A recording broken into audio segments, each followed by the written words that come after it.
السلام علیکم ورحمت الله تعالی وبرکات. ګرانو دوستانو، په خوب کې جنت لیدل او په خوب کې جنت ته داخليدل او یا په خوب کې تاسو د جنت نه ایثار کی او یا داسې چې په خوب کې ته د جنت نظاری ویني او جنت ته داخل شي، خپل محلات پکې ویني.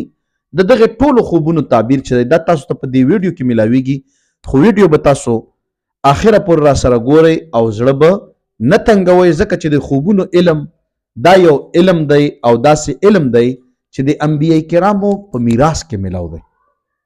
دوستانو، یو کس په خوب کې ویني چې زه جنت وینم خو زه جنت ته دننه داخله نشم، نو د دغه خوب به څه تعبیر وي؟ ګرانه دوستا، جنت ته ولیدو خو داخل نشوي، دا د نیک عمل زیری دی چې ته نیک اعمال کوه، ته ان شاء الله جنت ته قریب وي او تا د پاره خوشخبری دو، ته نیک عمل کوه. ځنې علماء دام لیکلي چې په خوب کې جنت ښکاره لیدل، ظاهرا لیدل، دا دلیل دی په دې خبره باندې چې د تبع الله تبارک وتعالی جنت ورکوي، یعنی د خوشخبری دلیل دی، د خوالي دلیل دی او هر غم به الله پاک لري کی. په خوب کې جنت لیدل الله به هر غم نه وساتي.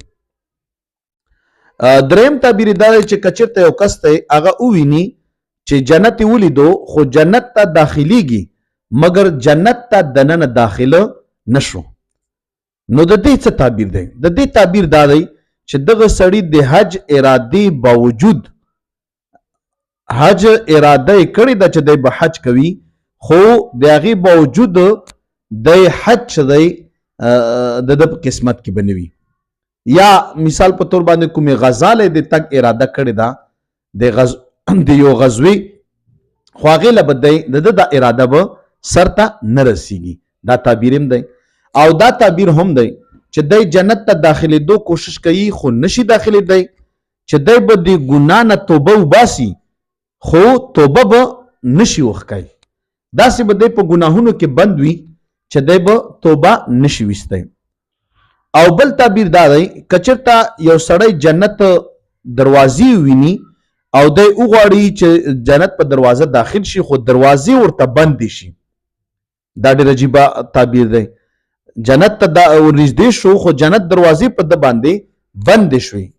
الله اکبر، عجیبه تعبیر دی. والدینو کې به د یو کس وفات کیږي، ځکه چې پلار او مور چې دي دا د اولاد دپاره د جنت دروازه ده. حدیث کې راغلی دی کنه، نبی پاک صلی الله علیه وسلم فرمای د میندو د قدمونو لاندې جنت دی، او په بل حدیث کې راغلی دی چې پلار چې دا د جنت دروازه ده، نو دی ورغی جنت له، خو جنت دروازه په بند شوه. دلیل دی د دې خبرې چې د به مور او پلار کې یو کس وفات کیږي.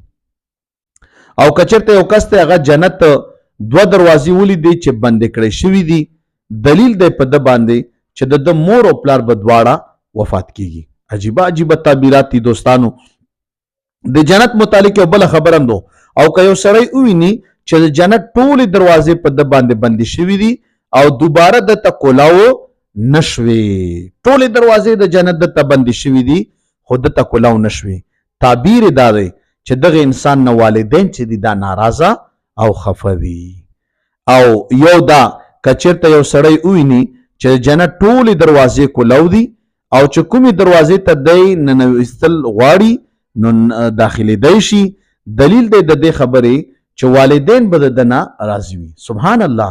دوستانو، د چا چې والدین ژوندي وي خدمت یې وکئ، هغوی به دعا ما اخلئ، هغوی چې څه درته وایي هغه ومنئ. او آخري تعبیر دا دی کچرته یو سړی وویني چې جنت ته داخل شوی دی، جنت ته داخل شوی دی، جنت کې ګرځي را ګرځي، خوشحالۍ دي، باغونه دي، میوجات دي، محلات دي، د دې به څه تعبیر وي؟ د دې تعبیر دا دی چې الله تعالی به دله په دنیا او په آخرت کې سرور، فرحت، خوشحالي، امن ور نصیب کا.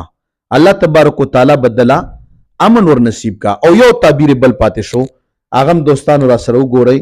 هغه دا چې که یو سړی وویني چې دی جنت ته داخل شوی دی، وی کتل چې اس کو کسی اور شخص نے جنت میں داخل کرا دیا ہے، په خپل نه داخل شوی، بل چا د لاس نه نیولې جنت ته داخل کړی دی. دلیل دا دی چې څوک خوب ویني دا د مرګ دلیل دی، دی به وفات کیږي. یعنی چې څوک وویني چې په خوب کې جنت ته بل چا داخل کړی دی نو دی به وفات کیږي. رب العالمین د مونږ تاسو له خوشحاله راکړي. جزاکم الله.